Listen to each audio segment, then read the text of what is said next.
Medellín has a big transformation since 1950. It was a little village of 300,000 people approximately. And along the last 80 years, 90 years, the city has had a big growth with strong urbanization. And now it's something like 3.8 million in the Metro Valley and 2.5 million the municipality. And this is the most important project ever done in the city from my point of view. So this project is also a strategy for the creation of a different concept of the city, trying to understand that we are a city with a river, something which is new in the sense that people have not realized that ever, because the river was for cars, the river was for infrastructures, not for the people. This is the first pedestrian bridge we can have in all our history, all our modern history in the city. So this will transform our way of relating to the city. You can walk to the Civic Hall, you can walk to the metro lines, you can walk to the theater, and before you have to take a car or you have to take other way of transportation. Along the river area, we have planned 33 urban redevelopment plans that includes 120,000 new homes, and the regulation includes that 20% of those homes will be social affordable housing paid by the real estate sector as an urban obligation by law. Since the crisis of the 90s, of violence, of poverty, of conflicts, we have learned to work together. So in many senses, the city is a collective project.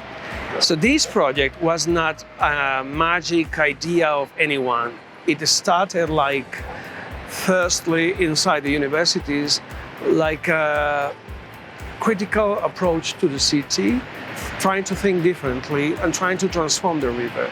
So it started in the 90s with big discussions, researches, and some workshops inside the schools. But then during this century, with the strategy of transforming the city, we have become more and more important in terms of urban thinking.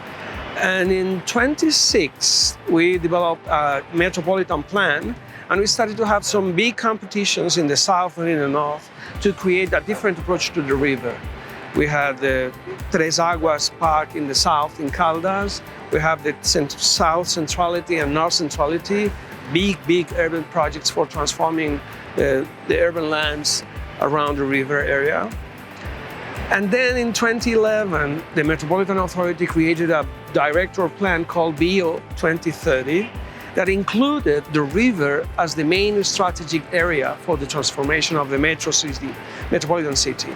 And that included the creation of public spaces, the formalization of a metropolitan centrality here. Now you see the people making picnics, coming to spend the day or the evening here, and that's not common. That's not common. I don't remember in my life having a park for my family or for my friends and spending an evening there, taking the sun, drinking something. That's a new thing in Medellín. And we have just few experiences that started in the 90s. So this is the biggest experience of that. In Colombia and Latin America, 80% of the people already lives in urban areas. We are the most urbanized area in the world.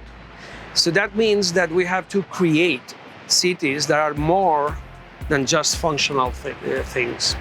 So for the future, we imagine this system as a system with big infrastructure for public transportation, big infrastructure for bikes, connectivity for pedestrians. We have 17 university campuses along the river.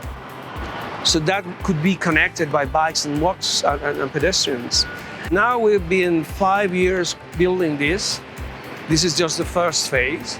So we hope to have it 20 years. Nobody knows. It depends on the leadership and the capacity of the mayors and of the city.